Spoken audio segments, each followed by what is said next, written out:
Welcome back, Beamers. You are live on the Balance Beam. I'm your host, Naketa Thigpen, and as always, I'm ecstatic to bring you nothing shy of amazingness. Is that a word? I think I just made that up. Doesn't matter.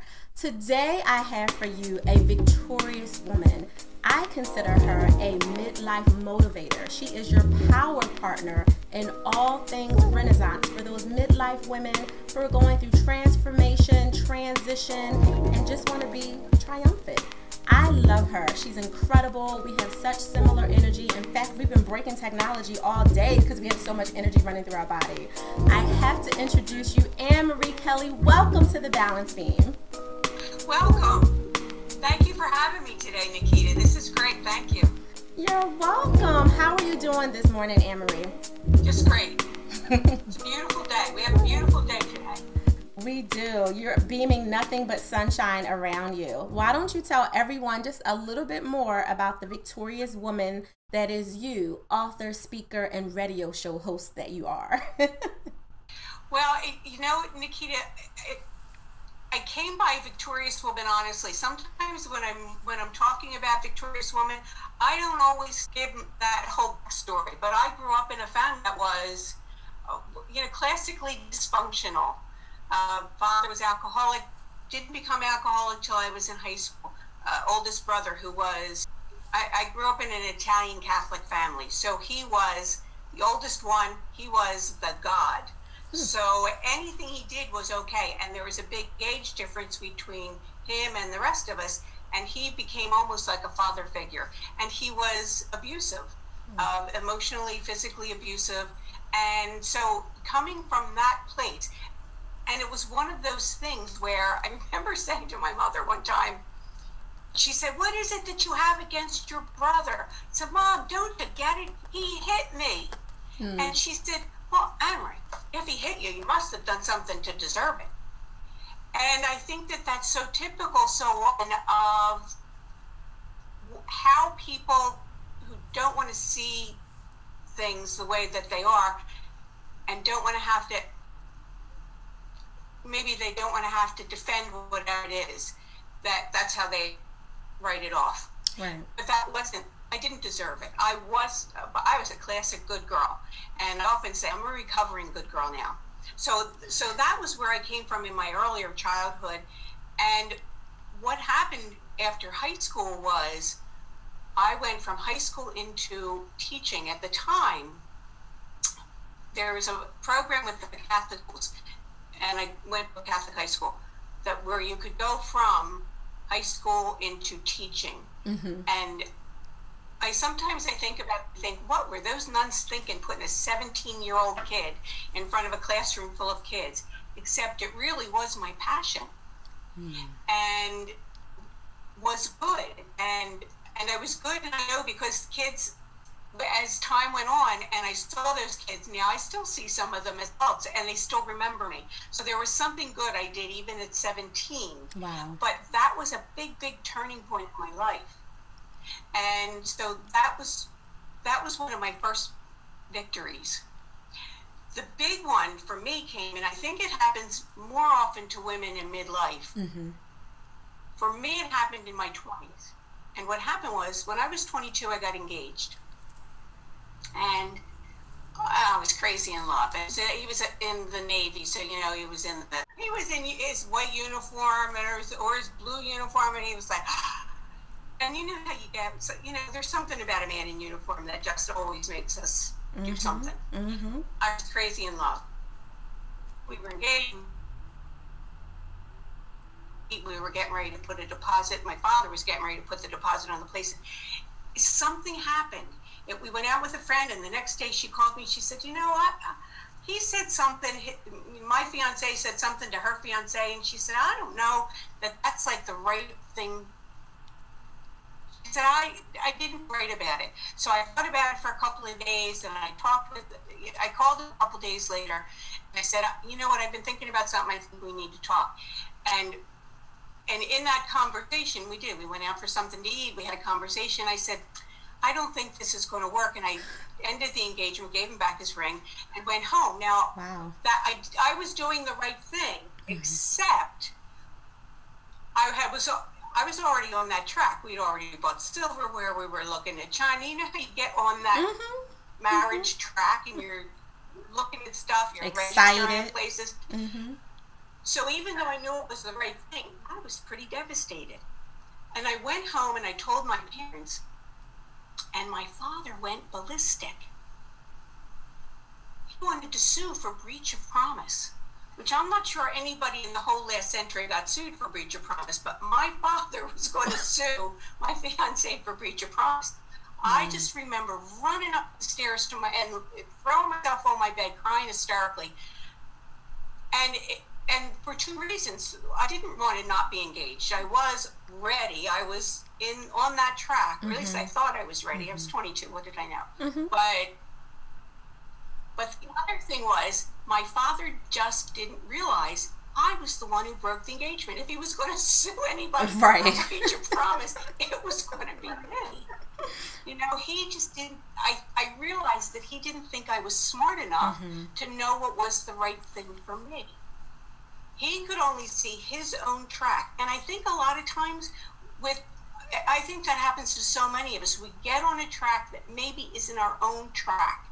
And we keep moving on that path for as long as it takes till we get sick and tired of being sick and tired. Right. If it's not our path. Sometimes it's our path. But if it isn't, it is that. So that was a big thing for me. That was another turning point, because I went into, you know how we go into the valley? I went into the valley for a couple of years. When I came back, all that good girl stuff, it was done. I was done being a good girl, because like a lot of women realize, when you get to that place and you've been helping other people, you've been doing for other people, you've been trying to do whatever you're doing, then what happens is you realize there's no return on that investment. Right. You know, you've been investing in other people, but and while you've been investing in them, you haven't been investing in yourself. There was no balance. It's like when I say, you know, you're not on the list.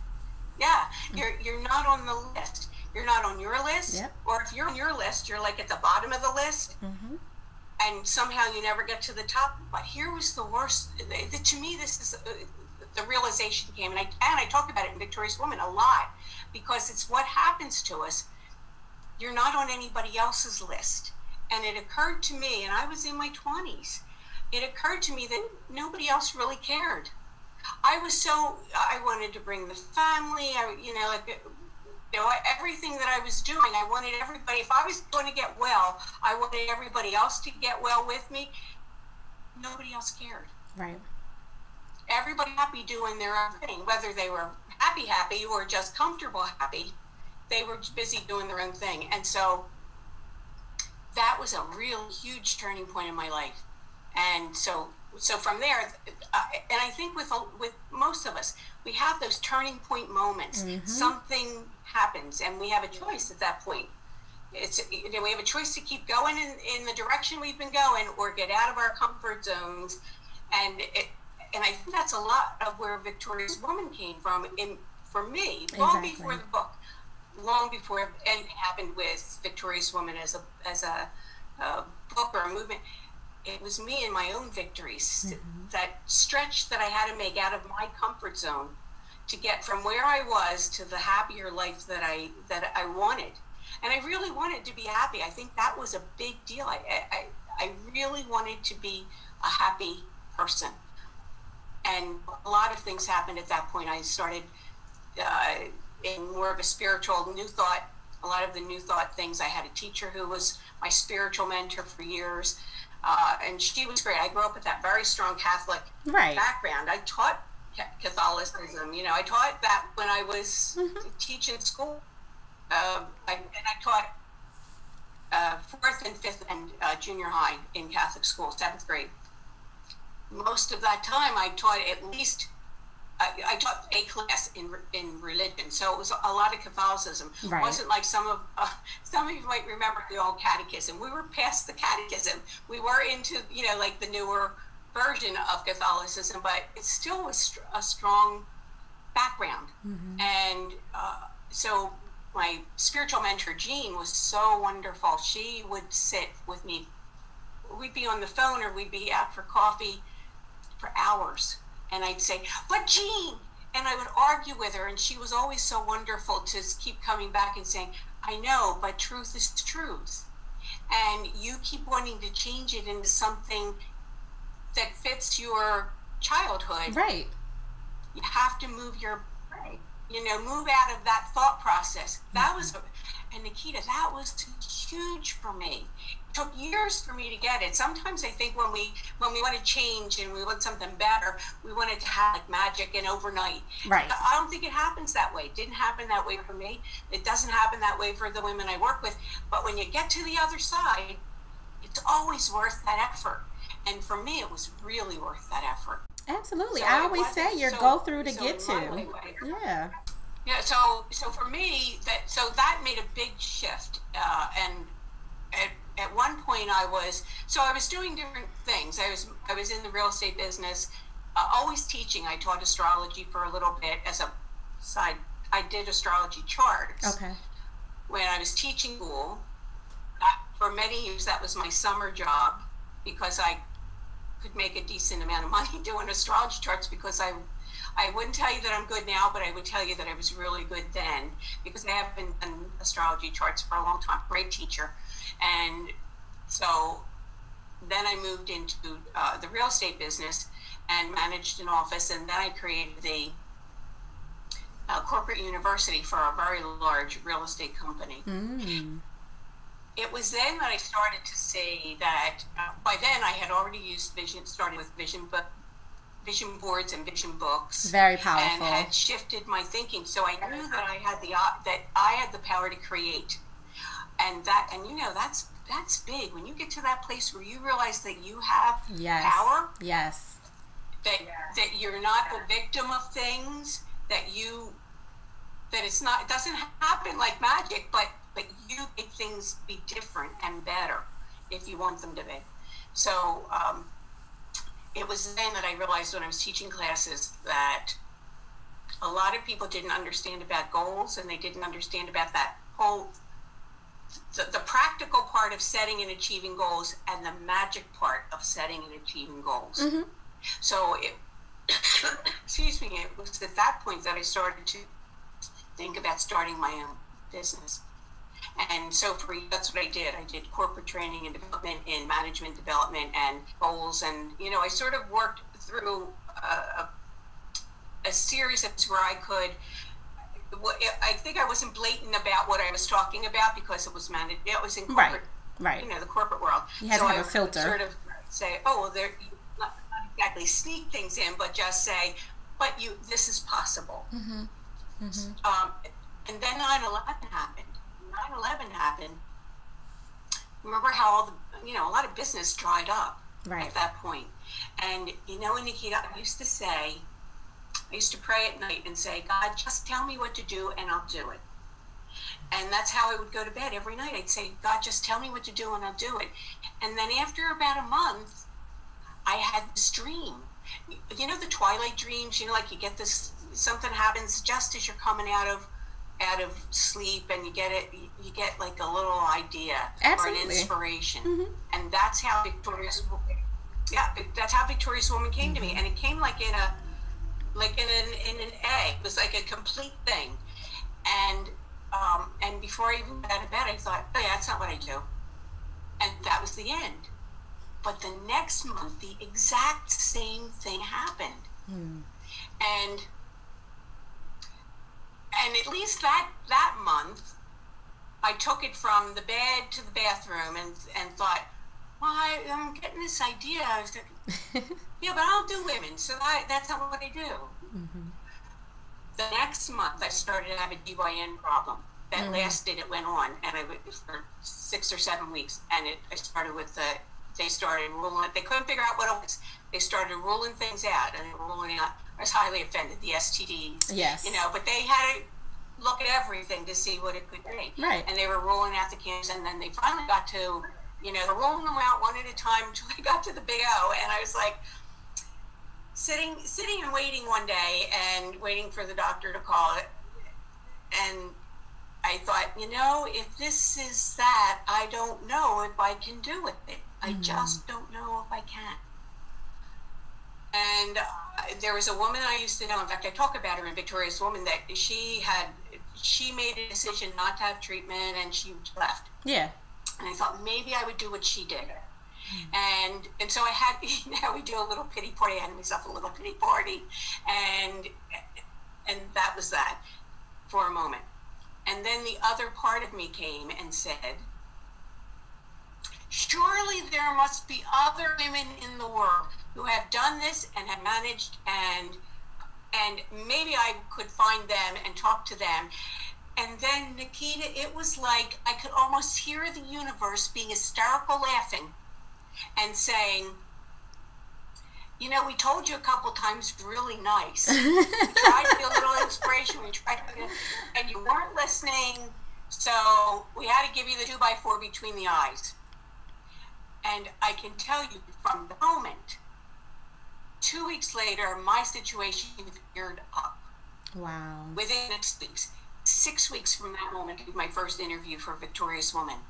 And I think when I tell that story, so many women just resonate with that, because we say, God, whoever, universe, whatever, for me it was God,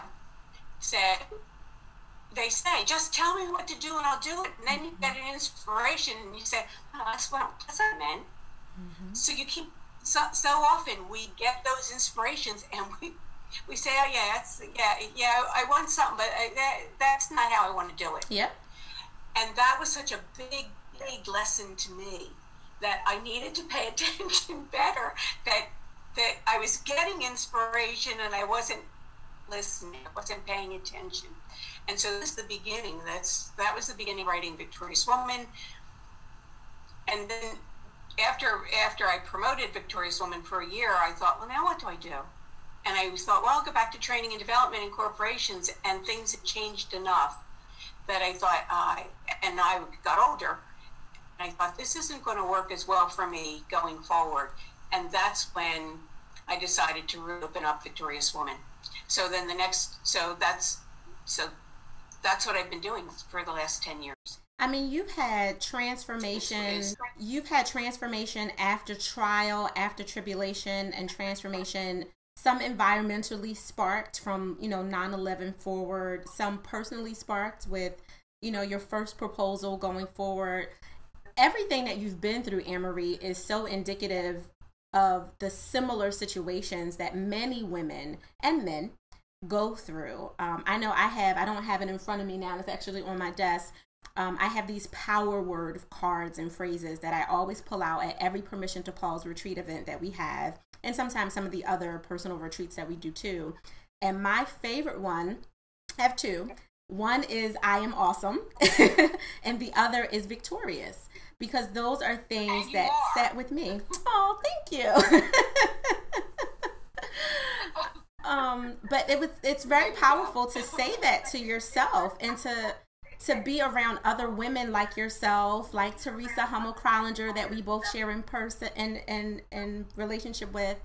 It's so important to surround yourself with people who are also victorious, who are also awesome, and you gain energy from each other to help refuel one another. And I think that's why you being a power partner for other women that need to be motivated in that midlife area of their transformation that they're in is so important. And you're right, Naketa, because I know for myself, I don't know that if I didn't have people like that supporting me, and a lot of times women get the idea, but it was like the woman that I was just talking about, and I changed her name, and I think in Victorious Woman I call her Annie, but what she wanted to do was open up a bridal salon. That was her dream, and she told her kids, and her husband didn't even talk to her about it. He didn't care what she did during the day, as long as she was home and dinner was on the table when he got home from work.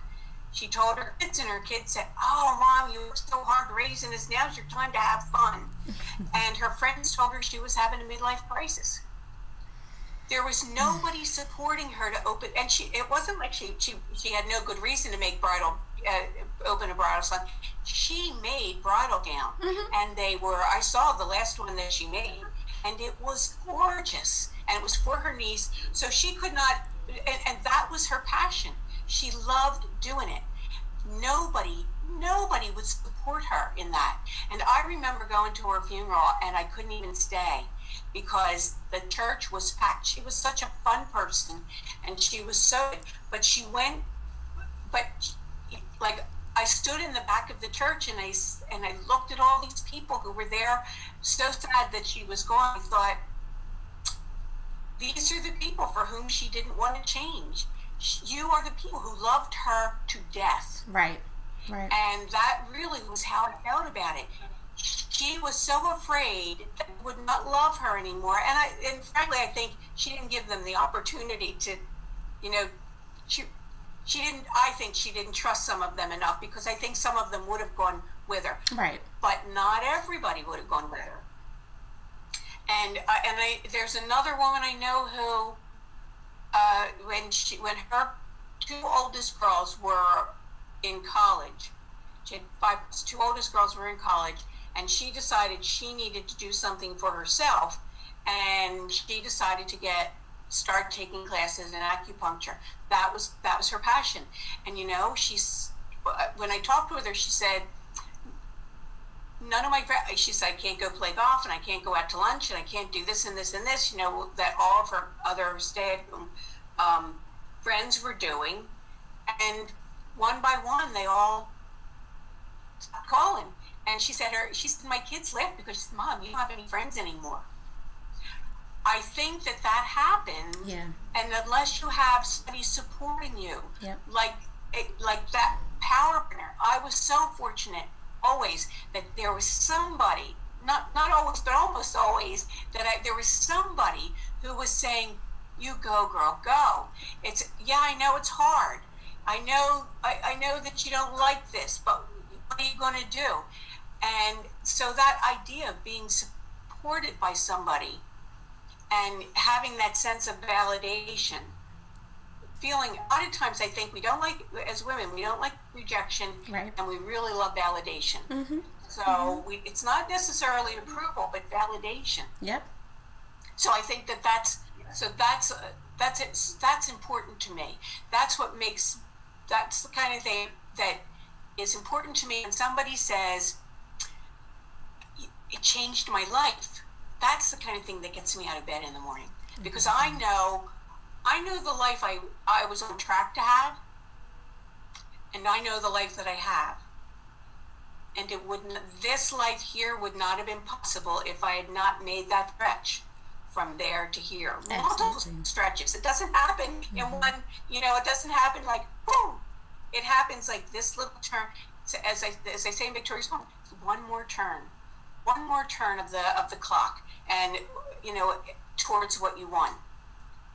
I think that's what we need to know. I think we need to know that it doesn't happen like magic. But when you get to the other side, you look back and it's like, oh, that was like magic. It doesn't seem that. And you know what I'm talking about. Absolutely. I know firsthand. So I'm curious for your own balance, because you pour out a lot, just like I do. We have so much in common, so many similarities that we talk about often.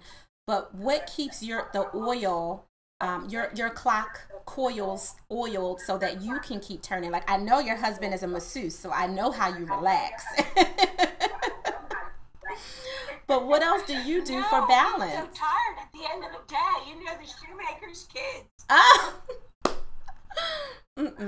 No, he has to give you more massages. When I say give massage, he says to me, get on my schedule. Get on your schedule. I have spousal privilege. I cannot with him at all. Tell him he owes you massages for every 5-year contract that you do. Tell everyone about the 5-year contract. I'm always ecstatic to hear it. Well, the 5-year contract, in that time when I was going through that time when all that good girl stuff broke, and I decided that, and I wasn't meeting anybody to get married, and when the people I were meeting weren't people I wanted to get married to, because they wanted that good girl, and I wasn't that good girl anymore. And somebody who would just kind of fall in line. And I stopped that, so that wasn't going to happen. So then, so I decided that I was going to be by myself. But if I was going to be by myself, I was going to be a happy woman by myself. And then I met Joseph, and we dated, and we kind of went along. And then he wanted to get married. So when he first wanted to get married, I said, well, let's buy a house, because I knew real estate, so I knew that, excuse me, I could buy a house. It would be 30 years, mortgage easy to get out of, and that was good. So that's what we did. We bought a house, and we moved in together. It was in September of 1987, and the next year, it was just around this time of the year. His birthday is in August, and so in July, July of 88, I said, what do you want for your birthday? To which I said, how about a watch?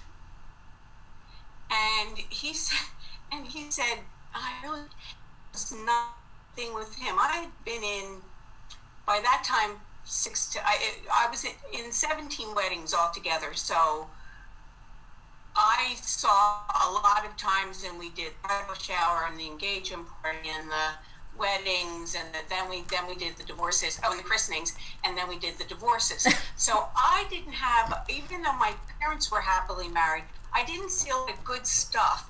And I saw people change. I saw my girlfriends change, and they couldn't do this and they couldn't do that. And I think a part of that is normal, because if you can't be with your girlfriends all the time and have that relationship. Right. And I have found personally, this relationship thing is the hardest thing I've ever done. Mm-hmm. And I'm married to a good man. So anyway, I thought about it, and I thought there isn't a really good reason not to marry him, but I just don't want to be married till I'm dead. So I can't with you, Annmarie. Yeah, and I had the inspiration. So that's when I got the inspiration so I said to Joseph, I said, we'll get married for 5 years. If that works out and we still like each other, we can get married for another 5 years. And so we did, married for 5 years, and then we got married. And it was the end of that 5 years that I first started to write the book about the 5-year marriage. Mm-hmm. Except that in our second 5 years, we hit a wall. And I don't think what we did was unusual. It's just that because we had the 5-year marriage, our relationship was at front and center. Mm-hmm. What I hear from a lot of people is, yeah, I knew that things were going on around then, but, I figured they'd work their way out, or, we did something different. We went to get help. And in fact, the first thing I said to the therapist when we got there, said, we have 2.5 years left on this contract. If we don't get things worked out, there's not going to be another contract. Because I was angry, and he was angry. We couldn't work out whatever that was. The therapist had no idea what I was talking about. But Joseph did, and I did. And that's how we set up our relationship. And we were able to work through that. Yeah. And so in September, traditionally speaking, it'll be 27 years. But in our way, it's the second year of our 6th marriage. I cannot. That is so. Talk about adding balance. That's awesome. Well, it's hard. Again, it's hard because, especially the last one, because it would have been, traditionally speaking, 25 years.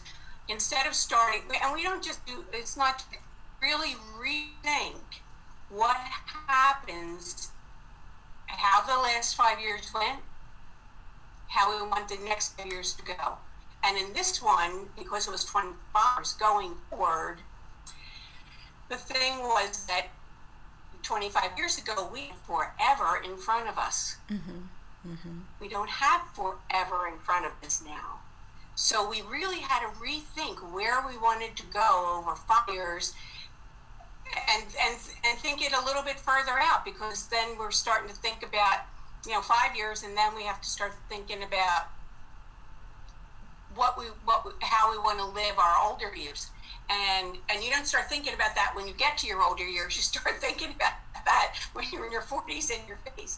So that was a big deal. We started working on that 6 months before the wedding. And then when we did have the wedding in September of 13, September 13, then we got married at the Tyler Arboretum in Media, Pennsylvania, and one of the women I wrote about, a Victorious woman, in her recovery became a wedding celebrant, so she did the wedding. It was really nice, but it's always a challenge. I think the 5-year marriage makes you pay attention to your marriage. Yeah. Whereas I think in a lot of marriages, people tick it off and say, "Okay, married, click, goal achieved." Mm-hmm. You know. Or they get married blindly. Then when they get married, what? Blindly. Like, just kind of like, this is, like you were at 22. This is, I'm at this age. I have these feelings. I like this guy. I think I love this guy. Let's just go. Mm-hmm. Yeah. Cute in a uniform. I like it. And it's different. It just isn't that easy. As people find out when they get divorced, a lot of the things that I talk about in 5-year marriage are the same things that people have to work on when they get divorced. Yeah. Because they're thinking things out when they get divorced, and they have to sit down with somebody and they have to figure out, disbursement of things and how to take care of kids and such. If they think about it before they get married, when they're still in love and they want to be nice to each other, it goes better. Yeah. You're absolutely right. So I'm curious, did you start your radio show After Hours with Annmarie as kind of an infusion of balance for your personal life, or was it more so for business, or both? Because the radio show is really amazing and it's very different than most, and it's obviously hosted out of Westchester. Like, what was your reason for starting it? It was always, for me, it is kind of both, because I have such fun doing the radio show and I meet such awesome people. The women who come onto the happy hour are unique. Like, I usually get a chance to talk with them, or I get them like you're going to be on shortly, and I just have a connection, and I focus on women in midlife. So in doing that, that's who I'm looking to bring on to the show. So I'm having fun doing it. It's a lot of work. I'm having a lot of fun doing it. But when I started, it was on my goal it was in my book for a long time. And I just felt I could reach a larger number of women being on the radio and being in a venue where it was, where I just the airwaves just took me to more people. And so I do that, and then I offer those radio shows at different times through Victorious Woman. But so it was part business and it was part fun. I just always thought it would be fun to do radio. And when Victorious Woman first came out and I did radio, I thought that it was that, as a guest, I thought that was pretty neat. And then there's a woman who had a show, and talking again about power partners, Ann Quasman, and had a show called Women Talk Live in Baltimore. And we had a conversation. I'd been a guest a couple of times on her show, and we had a conversation after her mother passed away, and we talked a lot about that. I called her up and we talked, and there was something in that conversation that led me to think, oh, I could do that. I could do the kind of show she does.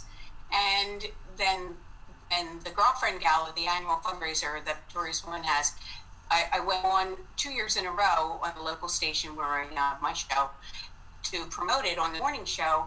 And the second time I was there, the general manager said to me afterwards, he said, you have really good presence on the radio. Mm-hmm. And it was just the combination of those two, the conversation with Ann Quasman and Bill telling me that I had good presence. And I emailed him afterwards and I said, I'd like to pitch a show to you. And so I had the meeting, and that was in the summer, and I started in September. So it was fun. And I have, it's a show for women in midlife, except I have a lot of men who tune in, and more often than not, it's the men who call. And I thought about it for a while, because I always say that my show is for women in midlife and the men who love us. Right. And I think that's who listens to my show, men who want to know more about the women that they're involved with in midlife. And so they get like a little tip here and a little tip there. Sometimes I do shows just on romance, or, most of the time I do shows on just talking about things that are important to women in midlife. Sometimes it's caregiving, and sometimes it's starting a business or just pushing yourself forward.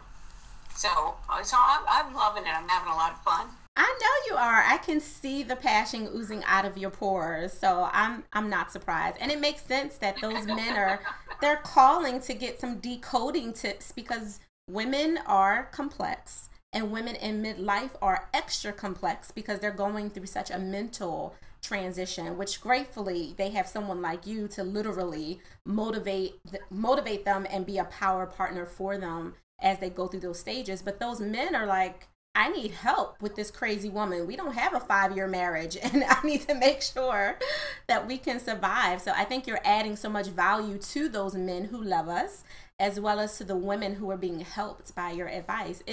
You're literally infusing balance into their lives. And I think that that's incredible, because we need more women. We need more people who do what you do, but especially when you're kind of zoning in and focusing in on very specific aspects of someone's life, they hear you a little bit more clearly. You know what, Naketa, I think if more women had someone to say, you could do this. Yep. Because so many women I talk to, they aren't happy, they aren't satisfied. And by midlife, you're starting to think about your legacy. You're starting to think, I don't feel filled up, I'm not fulfilled. And yet, I talk to women who just say, I'm just going to continue on because, and I just want to shake them and say, there's more to you. There's so much more to you than you're giving yourself the opportunity to express. Right. And yet when they come to a class and they go back and I say, well, go back to when you were a kid. What excited you then? Or what excited you in your 20s or 30s? Or, or what have you always wanted to do? For me, it was a radio show. And what is it you've always wanted to do? And let's see if we can figure out a way to move you in that direction so that you can feel like that. And sometimes it's just saying, go and volunteer someplace and see if that's really what you want to do. Because maybe it is, maybe it isn't. But, somebody told me recently that there are always a lot of paths. And all the paths come to a crossroads at one point, and then you take another path. So if you take a path and it doesn't work out really well, you'll come to that crossroads again and you can switch paths. So you don't ever have to be so afraid of making, if you're doing it from the heart, and if you're doing it because you want to test it out, I don't think you can be making mistakes. When you do it because somebody else is telling you or somebody's pushing you or you think you should, that's a little more challenging. Absolutely. To get out of. But when you do it and you say, it's like I did it and it didn't work out. So often we're afraid of failing. Listen, then you know what didn't work. Exactly. If you wanted to teach school and and you didn't like it, now you know teaching school is not for you. Or if you started a business and it didn't work out, well, I always think that about that woman, and I thought that wanted to open the bridal salon. She might have failed. She might have been successful. Either way, she would have satisfied that itch inside her to do it. And it wasn't, I don't think she would have failed. And I think she didn't think she would have failed. But she didn't know. And she died not knowing. Yeah, that's now she's really going to have to come back and do it all over again. If you believe in reincarnation, and I do.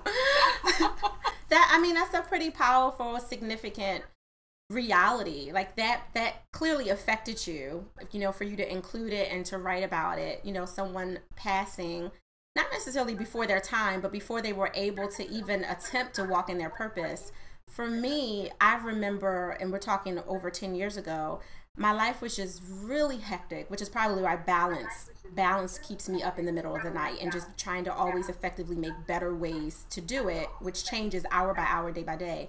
But I remember my children said something to me in the middle of me saving the world in the way that I was trying to do it of my own, self. I was doing all these things for all these people in grad school and this, and the third. And I remember them looking at me like, I would just wish you were here for me more. And I had this immediate reality that I'm being so incredible for other people, kind of like you said, that good girl syndrome, just helping others, investing in others, which is nothing wrong with that. But I was doing so much of that that I wasn't even available for the people who mattered most in my life, because I was so busy kind of just expecting them to be like, you know, just accept it. Your mom's doing amazing things. And then my little one, who's now 14, I think she was, I don't know, 6-ish around that time frame. And she says something like, you're so awesome, but you're awesome for everyone else. That hit me to my core, because that made me understand that I wasn't in alignment with my purpose. If I'm not affecting and impacting my family, which is my first ministry, my first priority, then there is no way that what I think I'm doing to be helpful for everyone else is exactly what I'm supposed to. Now, there were lessons that I learned, like to your point earlier. Some of these things are just a part of the process to sharpen the skills, and you may fail at it, you know, take the blessing from the lesson and, you know, take it with you on your next journey, but you have to take it with you. And I realized that although I was doing all these amazing, incredible things for other people, I didn't have things lined up. I wasn't balanced. I wasn't walking in my purpose, because my purpose would never pull me from my family. And I wasn't accepting what was best for me. And part of that was fear. To your point about that lady, you know, if she walked in her purpose, if she did what she wanted to, would the people around her support her? And I think that there was some kind of subconscious worry for me too. And again, it was almost a decade ago, but that, like 8 to 10 years, that was a big thing for me. And you clearly are working with those women who are kind of discovering that, you know, in their 40s or so, in their midlife, we're just coming to that place of, whoa, something's wrong. I'm not lined up. I'm not in alignment with my true self and where I'm supposed to go. And for those who don't believe in reincarnation and don't want to wait for that opportunity to potentially try it again the next time, like, this is your time. You know what I mean? Well, and you know what, Naketa, your point is so well taken, because your first responsibility was to your family, and you would, in your mind, that was your first responsibility. And children learn what they live. Yep. So how you were teaching them was that outside was more important than inside. Right. And when I talk with women, I say, you know, if your kids, because so many times somebody would want to buy a copy of Victorious Woman for their daughter. Mm-hmm. And I remember thinking, she's following your pattern. You step out and let her see that, so she can model what you're doing. Children learn what they live. So when you're following your passion, you're teaching your children. And you're not just teaching your daughters. Well, but what about, but I just have sons or something like that. And it's like, and you're teaching your sons what a powerful woman is. Absolutely. Not just your daughters to go and be them, you know, self-actualize, but you're teaching your sons, this is what a powerful woman is like. And then they don't go around expecting to have, you know, their laundry done and their ironing done and their meals on the table. And I think that that's changing with the younger generation. I think still in midlife, there's a lot of people who are still, a lot of relationships where the man's like, yeah, do what you want, as long as I'm getting what I want. So to me, I think that happens. No, I mean, you've raised such a powerful point. And it's in alignment with something you said a little bit ago, with all the things that you kind of went through in the earlier parts of your life, and you kind of denied them and pushed them down. Like, I'm not working with women. I'm not doing these things, you know, all those things that you had no idea the universe was trying to tell you, and you weren't capturing, even though you were asking for it, which is so hilarious. You asked, they told you, and you were like, nope, that's not it. And kind of moving forward. But all of those things that came before that were preparing you. That really impactful and hurtful moment that I had with my children 8+ years ago really started the cogs turning, and what I was supposed to be focused on, what my skills as a clinician were lining me up for, which is I'm really focused on developing the person inside the professional. Take away all the other verbiage of infusing balance in life and business and, you know, professional development, life management, all those different things, business strategy that I do. the person inside that professional, the same one who was hiding in me, is actually where I was purposed to concentrate on. Because there's so many people, and I know you can be a testament to that, especially women. I'm not excluding men, but especially women.